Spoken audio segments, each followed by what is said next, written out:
Ce soir-là, la pluie tombait à verse, transformant l'allée en ruisseau boueux tandis qu'Emmanuel franchissait le portail. Son vol de retour avait été décalé à la dernière minute en raison de l'annulation d'une réunion d'investisseurs, et il avait décidé de n'en informer personne. Il espérait faire une surprise à Anna et peut-être dîner tranquillement à la maison. Mais alors qu'il sortait du véhicule, la pluie trempant aussitôt sa veste, quelque chose d'étrange attira son attention. 2 silhouettes recroquevillées l'une contre l'autre, tremblant violemment. Un fin châle, tiré désespérément sur elle, était assis sur les marches en béton près de la porte d'entrée. La silhouette la plus âgée tenta de protéger la plus petite de l'averse. Le cœur d'Emmanuel s'arrêta. « Maman !» appela-t-il, incertain si ses yeux le trahissaient. La silhouette s'agita faiblement et releva la tête. C'était bien sa mère. Son visage était pâle, ses lèvres bleuies par le froid, la pluie ruisselait sur ses joues comme des larmes. À côté d'elle, à peine visible sous le châle trempé, se tenait sa fille de 8 ans, issue de son premier mariage, qui toussait faiblement. « Emmanuel, mon fils ?» murmura sa mère, sa voix à peine audible sous la pluie. Il se précipita vers eux, se débarrassant de son manteau, tentant désespérément de les couvrir tous les deux. « Que s'est-il passé? Pourquoi es-tu dehors? Pourquoi personne ne t'a ouvert ?» demanda-t-il, les yeux écarquillés d'incrédulité, en voyant sa fille brûler de fièvre malgré son froid glacial. La voix de sa mère se brisa lorsqu'elle essaya de parler. « Nous avons mangé du riz sans sa permission. Elle nous a dit de partir. La porte n'était pas verrouillée, mais elle a dit que si nous entrions, elle appellerait la police. » Emmanuel sentit le monde s'écrouler sous ses pieds. Sa fille, Grace, toussait plus fort, l'eau dégoulinant de sa petite silhouette.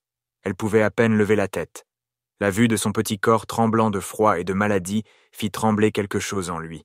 « Grace, ma puce, papa est là, » dit-il d'une voix brisée. Il la prit dans ses bras, sentant sa légèreté s'emparer de sa poitrine, sa respiration saccadée. Sa mère peinait à se lever, ses jambes la soutenant à peine après des heures passées sous la pluie froide. « Combien de temps ?» demanda Emmanuel, sachant déjà que la réponse le détruirait.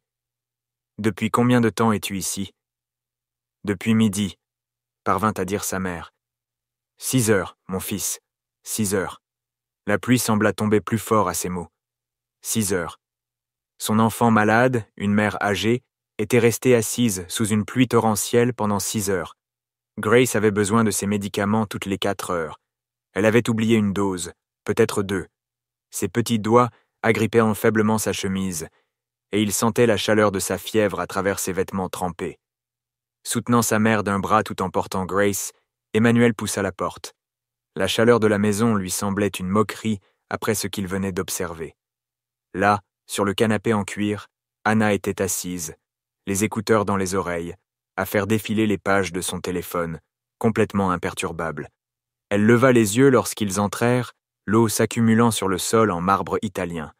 Son expression passa de la surprise à l'agacement, puis à une expression plus dure. « Tu es rentré tôt, » dit-elle en retirant lentement ses écouteurs, délibérément. Emmanuel se tenait là, la pluie ruisselant encore sur eux trois, sa fille haletant dans ses bras, sa mère se balançant sur ses pieds. « Tu as laissé ma mère et mon enfant malade sous la pluie, » dit-il d'une voix d'un calme mortel. Anna croisa les bras. « Ils ont enfreint les règles. Je t'ai expliqué comment maintenir l'ordre dans cette maison. Ta mère pense qu'elle peut faire ce qu'elle veut simplement parce qu'elle est ta mère. Et cet enfant ?» Elle fit un signe de la main dédaigneux à Grace. « Il fait trop de bruit avec toute cette toux. Certains d'entre nous essaient de travailler à domicile. » « Elle est malade, Anna. » La voix d'Emmanuel claqua comme le tonnerre. « Elle a une bronchite chronique. Elle a besoin de ses médicaments toutes les 4 heures. »« Tu le sais.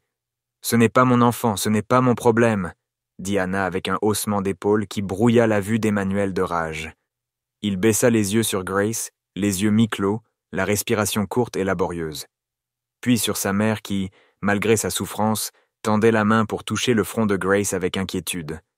Ces 2 personnes, les plus vulnérables de sa vie, avaient été torturées par la femme à qui il avait confié leurs soins. « Apportez-moi les médicaments de Grace, tout de suite, » ordonna-t-il. Anna ne bougea pas. « C'est dans l'armoire à pharmacie, là où il est toujours. Prends-le toi-même. » La mâchoire d'Emmanuel se serra si fort qu'il lui fit mal aux dents. Il porta Grace jusqu'à sa chambre, sa mère le suivant avec difficulté. La chambre de la petite fille, autrefois illuminée par ses dessins et ses jouets, semblait froide et abandonnée. Il la déposa sur le lit, lui ôtant ses vêtements mouillés d'une main tremblante. Sa peau était moite, trop chaude et trop froide à la fois. « Maman, tu peux aller chercher des serviettes ?» demanda-t-il doucement à sa mère. « J'essaierai, mon fils, » dit-elle en boitant vers la salle de bain. Emmanuel trouva les médicaments de Grace et les lui donna, mais elle peinait à avaler et les recracha.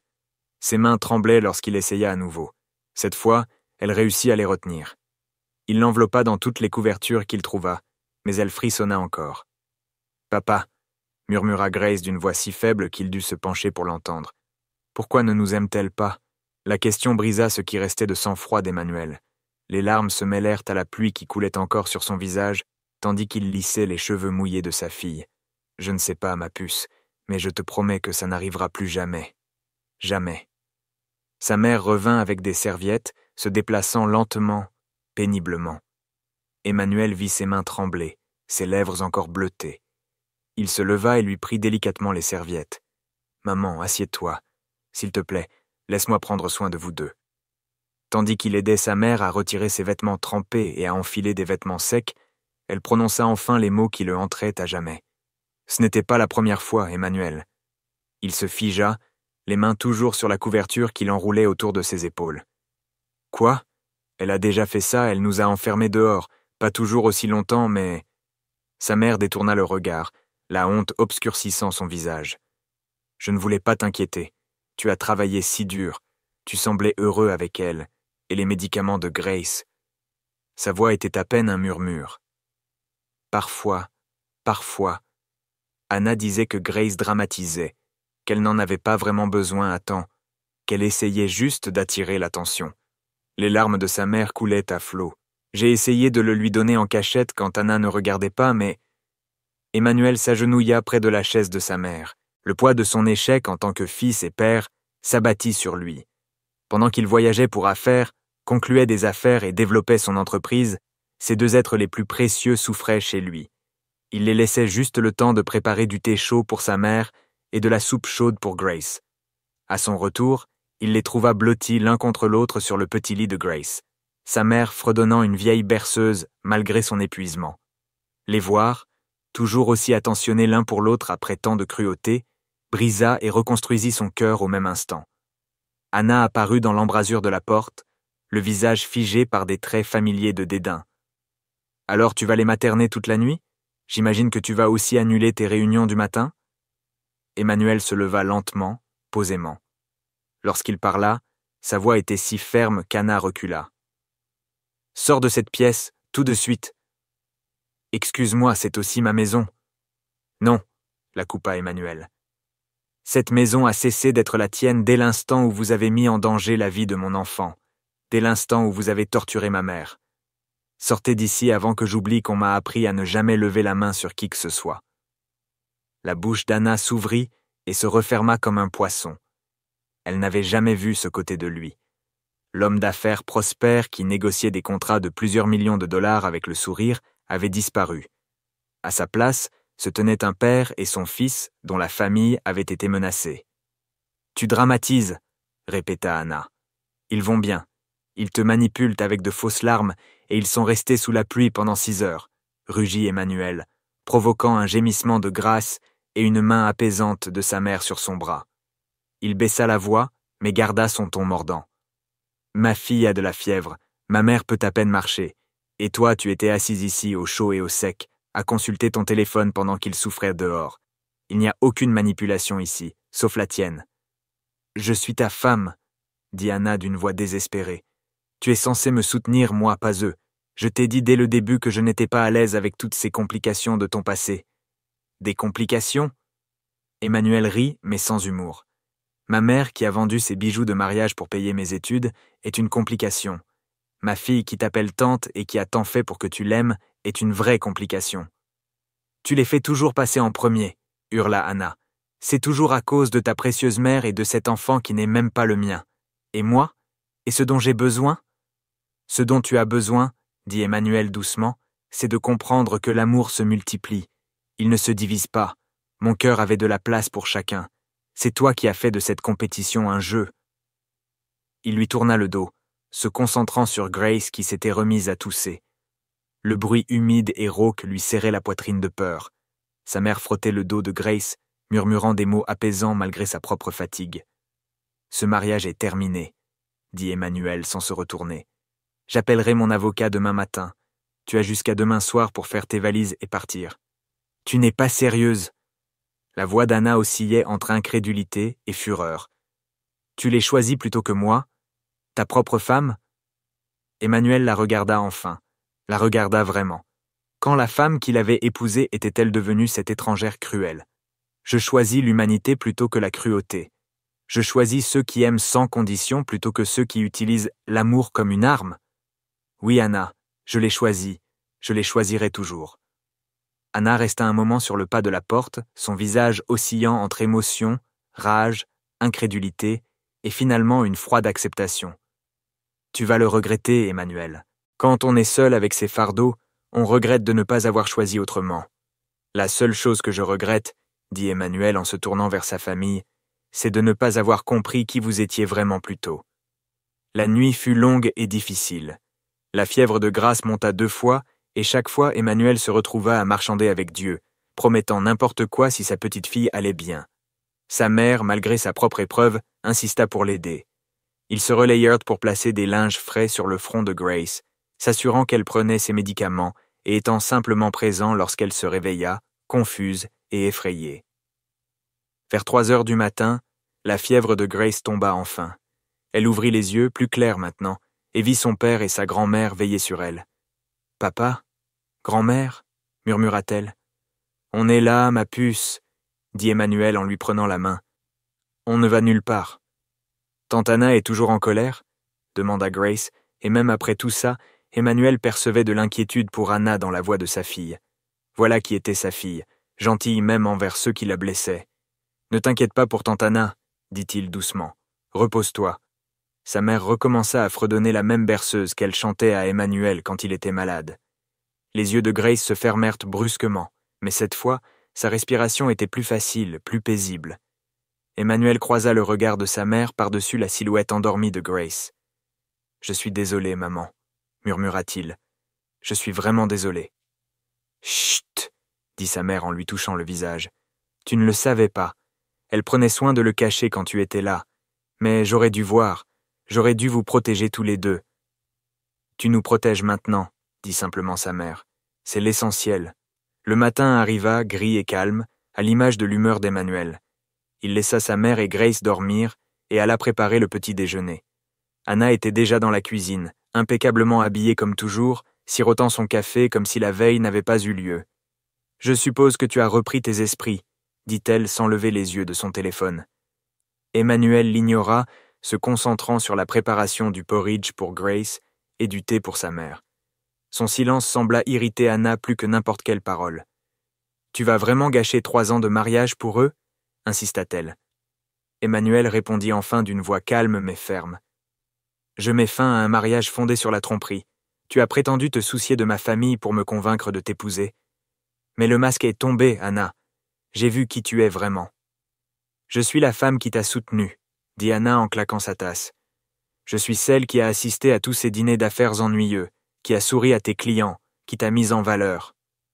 Et en privé, tu as torturé les 2 personnes qui comptent tant pour moi, » rétorqua Emmanuel. « Sais-tu ce que ma mère a fait pour moi? Elle travaillait 18 heures par jour comme couturière. Elle avait faim pour que je puisse manger. Elle a parcouru des kilomètres pour aller travailler afin d'économiser le bus et payer mes frais de scolarité. Et Grace, c'est une enfant innocente qui voulait juste une figure maternelle qui l'aime. Mais tu les as vues toutes les 2 comme des menaces pour ta vie parfaite. Anna est ta mère. » « Parfait? Tu appelles vivre avec ton passé parfait? Chaque fois que cet enfant venait me voir, je me rappelais que tu avais une vie avant moi. Chaque fois que ta mère venait, j'avais l'impression d'être jugé, comme si je n'étais pas assez bien pour son précieux fils. Tu n'étais pas jugée, Anna, tu étais aimée. Mais tu ne pouvais pas le voir, trop occupée à compter les points dans un jeu auquel personne d'autre ne participait. Emmanuel remplit un plateau de petit déjeuner pour sa mère et Grace. Alors qu'il se retournait pour partir, Anna le saisit par le bras. « S'il te plaît. » Et pour la première fois, Il perçut une véritable peur dans sa voix. « On peut arranger ça. Je ferai plus d'efforts avec eux. » Emmanuel retira doucement sa main. « Vous avez laissé mon enfant malade sous la pluie pendant 6 heures. Vous lui avez refusé ses médicaments. Vous avez obligé ma mère à s'asseoir dehors sous la tempête parce qu'elle a mangé du riz sans votre permission. Il n'y a plus d'efforts à faire, Anna. Il n'y a que le départ. » Il passa la journée à s'occuper de Grace et de sa mère, se déclarant malade pour la première fois depuis des années. Son assistante était sous le choc, mais Emmanuel s'en fichait. Ses priorités avaient été radicalement bouleversées. Il prenait leur rendez-vous chez le médecin, préparait des repas simples et restait simplement assis avec eux, rattrapant toutes les absences qu'il aurait dû essuyer.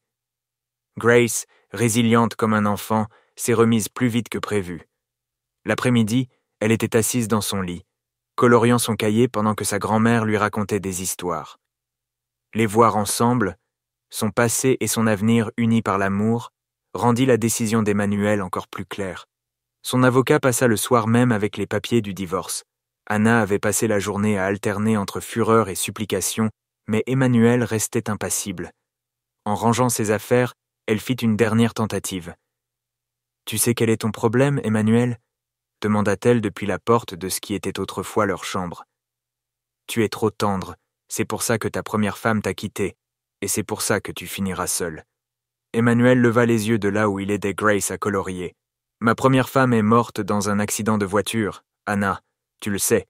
Le fait que tu aies utilisé sa mémoire pour me blesser montre exactement qui tu es. Et être seul ?» Il fit un geste vers sa mère et sa fille. « Je suis exactement là où je dois être. » Anna partit ce soir-là avec ses valises et sa fierté. Emmanuel se tenait à la fenêtre, tenant la main de Grace, tandis que sa mère était assise à côté. Ils regardèrent le taxi s'éloigner, emportant avec lui 3 années de la vie d'Emmanuel, mais rien de son cœur. « Tu es triste, papa ?» demanda Grace en le regardant avec un regard trop sage pour son âge. Emmanuel s'agenouilla à sa hauteur. « Non, bébé, je ne suis pas triste. Je suis reconnaissante. Pourquoi ? Pour toi, pour grand-mère, pour avoir enfin compris ce qui compte vraiment. » Les semaines qui ont suivi ont été difficiles, mais apaisantes. Emmanuel a réorganisé son emploi du temps pour rester davantage à la maison. Il a engagé une infirmière pour assister Grace lors de ses déplacements, mais il a veillé à ce que ces déplacements soient plus courts et moins fréquents. Sa mère a emménagé définitivement, et la maison, qui avait autrefois ressemblé à un champ de bataille, est redevenue un foyer. La santé de Grace s'est considérablement améliorée sans le stress constant. Son rire est revenu, emplissant la maison de joie. Elle et sa grand-mère sont devenues inséparables. Ils cuisinaient ensemble, travaillaient dans le petit jardin qu'Emmanuel les aidait à planter et créaient un lien qui transcendait les générations. 3 mois après le départ d'Anna, Emmanuel reçut une lettre d'elle. Elle y écrivait ses difficultés, sa prise de conscience tardive de ce qu'elle avait perdu. Elle demandait pardon, une autre chance. Emmanuel l'a lu une fois, puis l'a classée. Certains ponts, une fois brûlés, devaient le rester. Un soir, alors qu'ils étaient assis ensemble pour dîner, un repas simple que sa mère avait préparé avec l'aide enthousiaste de Grace, Grace posa une question qui la trottait dans la tête. « Papa, serons-nous toujours ensemble ?» Emmanuel regarda sa fille, puis sa mère, toutes deux le regardant avec confiance. « Toujours, mon bébé. Nous sommes une famille, une vraie famille, et les vraies familles restent ensemble quoi qu'il arrive. » Sa mère sourit et lui serra la main. « Tu es devenu l'homme que j'ai toujours su que tu serais, Emmanuel. Grâce à toi, maman. Tout ce que j'ai de bon vient de toi. » Une année s'est écoulée. L'entreprise d'Emmanuel prospéra, malgré ses déplacements réduits, ou peut-être grâce à cela. Les clients apprécièrent de travailler avec un homme qui comprenait les priorités. Grace commença l'école, sa santé étant suffisamment stable pour lui permettre de participer à la plupart des activités de ses camarades. Sa mère, ne vivant plus dans la peur, semblait avoir perdu du poids. Elle rejoignit un groupe religieux, se fit des amis et reçut souvent des visiteurs émerveillés par sa force et sa gentillesse. Ils se rendirent ensemble au village de sa mère pour son 70e anniversaire. Toute la communauté est venue célébrer la femme qui avait tant sacrifié et élevé un fils si brillant. Grace a dansé avec les autres enfants, ses rires se mêlant aux tambours et aux chants. Emmanuel, les larmes aux yeux, regardait sa mère honorée. « Merci, murmura-t-il au ciel du soir, à Dieu, à l'univers. Merci de m'avoir révélé la vérité à temps. Un ancien s'approcha de lui pendant la célébration. « Ta mère dit beaucoup de bien de toi. Elle dit que tu as préféré la famille au confort. » Emmanuel hocha la tête. « Ce n'était pas un choix, monsieur. Il s'agissait de me rappeler qui j'étais et d'où je venais. » L'aîné sourit. « C'est la sagesse. Beaucoup d'hommes l'oublient. Ils courent après le succès et perdent leur âme. Mais toi, tu as trouvé les deux. » Alors qu'ils retournaient en ville le lendemain, Grace dormait entre eux. Sa mère parlait doucement. « Je n'ai jamais voulu m'immiscer entre toi et le bonheur, Emmanuel. Tu ne l'as pas fait, maman. Tu m'as montré ce qu'est vraiment le bonheur. Ce n'est pas une maison parfaite, ni une belle épouse qui fait bonne figure en soirée. C'est ça, nous tous ensemble prenant soin l'un de l'autre, construisant quelque chose de vrai. » Sa mère lui tapota la main. « Ton père serait fier. Je l'espère, maman. Je l'espère. » Les années passèrent. Grace devint forte et brillante, excellant à l'école et n'oubliant jamais les leçons de gentillesse que lui avait enseignées sa grand-mère. Inspirée par sa propre expérience, elle devint médecin pour aider les enfants atteints de maladies chroniques. Lors de sa remise de diplôme, elle a remercié 2 personnes avant tout. Son père, qui a privilégié l'amour à la commodité, et sa grand-mère, qui lui a montré que la force peut prendre de multiples formes. Emmanuel ne s'est jamais remarié. Il fréquentait occasionnellement des personnes, mais il était prudent et vigilant. Il avait appris que certaines personnes sont douées pour porter des masques, pour faire semblant d'être ce dont on a besoin, jusqu'à ce qu'elles obtiennent ce qu'elles désirent. Il s'est plutôt concentré sur son rôle de père et de fils idéal. Sa mère a vécu assez longtemps pour voir Grace obtenir son diplôme de médecine, épouser un homme bienveillant qui comprenait l'importance de la famille et tenir dans ses bras son premier arrière-petit-enfant. Le dernier jour, entourée de 3 générations d'amour, elle tenait la main d'Emmanuel. « Je n'ai aucun regret, » murmura-t-elle. « Tu m'as donné plus que ce dont j'avais rêvé. »« Tu m'as tout donné, maman, » répondit Emmanuel en larmes. « Tout. » Après sa mort, Emmanuel et Grace ont fouillé ses rares possessions. Dans une vieille boîte en fer blanc, ils trouvèrent des photographies, des lettres et un journal. Ce journal détaillait chaque sacrifice, chaque moment de joie, chaque prière pour son fils et sa petite-fille. Mais ce qui frappa le plus Emmanuel, ce furent les passages de ses jours sombres avec Anna. « Je ne lui en veux pas », avait écrit sa mère. « Elle ne comprend pas que l'amour n'est pas une question de possession, mais mon Emmanuel apprendra. Il fera le bon choix le moment venu, et je supporterai tout ce que je dois faire jusqu'à ce qu'il le fasse. » Grace lisait par-dessus son épaule, ses propres larmes coulant. « Elle nous a protégés même dans la souffrance. C'est ce que fait le véritable amour, » disait Emmanuel. Elle perdure, elle se sacrifie, elle construit plutôt que de détruire. À ses funérailles, des centaines de personnes sont venues lui rendre hommage, des personnes dont elle avait raccommodé les vêtements, des enfants qu'elle avait nourris lorsque leurs parents ne le pouvaient pas, des jeunes qu'elle avait encouragés à poursuivre leurs études. Anna n'était pas parmi eux. Emmanuel avait appris qu'elle s'était remariée rapidement avec un homme qui n'avait pas les complications de la loyauté familiale. Il lui souhaita bonne chance, mais avec distance, comme on pourrait le penser à un inconnu dont on connaissait autrefois l'histoire. Debout au bord de la tombe de sa mère, la main de Grace dans la sienne, tandis que les enfants de Grace jouaient à proximité sous l'œil attentif de leur père, Emmanuel prononça ces derniers mots à la femme qu'il avait créée. « Merci, maman, de m'avoir appris que la vraie richesse ne réside pas dans les comptes en banque, mais dans l'amour que nous partageons, de m'avoir montré que la famille ne se résume pas seulement au sang, mais à ceux qui sont présents, qui restent, qui endurent, d'avoir été l'exemple dont j'avais besoin même lorsque j'étais trop aveugle pour le voir. Repose-toi maintenant, on s'en occupe. » Alors qu'il s'éloignait du cimetière, la fille de Grace tira sur le manteau d'Emmanuel. « Grand-père, veux-tu me parler encore de ton arrière-grand-mère » Emmanuel sourit et la prit dans ses bras. « Bien sûr, ma petite, laisse-moi te parler de la femme la plus forte que j'ai jamais connue.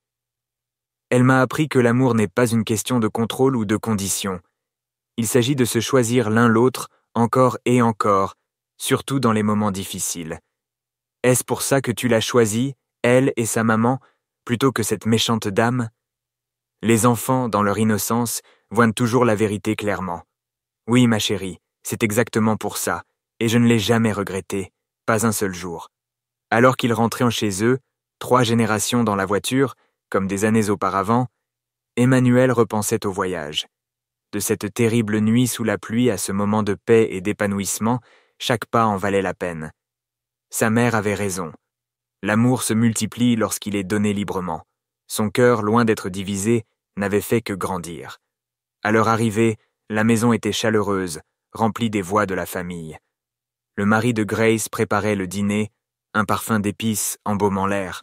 Les enfants couraient et jouaient avec les jouets que leur arrière-grand-mère avait conservés de l'enfance de Grace. Emmanuel était assis dans le fauteuil préféré de sa mère, observant sa famille avec un profond contentement. Il pensait parfois à Anna, se demandant si elle avait jamais compris ce qu'elle avait jeté et son besoin de contrôler et de posséder. Mais surtout, il pensait aux paroles de sa mère. Le véritable amour se construit. Il avait bâti quelque chose de beau sur les cendres de ce mariage raté, une famille unie, non par la loi ou l'obligation, mais par le choix et le dévouement. Ce soir-là, alors qu'il bordait ses petits-enfants dans la chambre même où il avait autrefois soigné Grace pendant sa fièvre, ils lui demandèrent une histoire. « Parle-nous encore de cette nuit sous la pluie, grand-père. » Emmanuel s'assit sur le lit, rassemblant ses pensées. « C'était la pire et la meilleure nuit de ma vie, » commença-t-il. « Le pire, c'est que j'ai découvert à quel point on pouvait être cruel envers ceux qu'on aimait. Le meilleur, c'est que ça m'a ouvert les yeux sur ce qui comptait vraiment. Et qu'est-ce qui compte vraiment, grand-père » Emmanuel sourit en repensant au visage doux de sa mère, au regard confiant de Grace cette nuit terrible, à tous les moments qui les avaient conduits ici. La famille, disait-il simplement. Les gens qui vous aiment dans vos moments les plus faibles, qui vous soutiennent quand le monde se refroidit, qui vous apprennent que la vraie force ne réside pas dans le pouvoir sur les autres, mais dans le fait de s'entraider. C'est ça qui compte vraiment. C'est ce qui dure. Tandis que ses petits-enfants s'endormaient, Emmanuel se tenait près de la fenêtre, contemplant la nuit paisible. Pas de pluie ce soir-là, juste les étoiles et la respiration douce des enfants endormis. Il murmura une prière de gratitude à sa mère, où qu'elle soit, pour lui avoir enseigné la plus grande leçon de toutes. Le véritable amour perdure, il protège, il se sacrifie, et il choisit toujours, la compassion plutôt que la cruauté, construisant plutôt que détruisant. Au final, c'est ce qui fait une famille. C'est ce qui rend une vie digne d'être vécue. Le cercle était complet, de sa mère à lui, de lui à Grace, de Grace à ses enfants. L'héritage d'amour perdurait, ininterrompu et éternel. Et dans cette continuité, Emmanuel a trouvé sa plus grande réussite, sa plus grande richesse, sa paix la plus profonde. La mère qui a persévéré a finalement gagné, non par la force ou la manipulation, mais par le simple acte révolutionnaire de choisir l'amour encore et encore, jusqu'à ce que l'amour soit tout ce qui lui reste.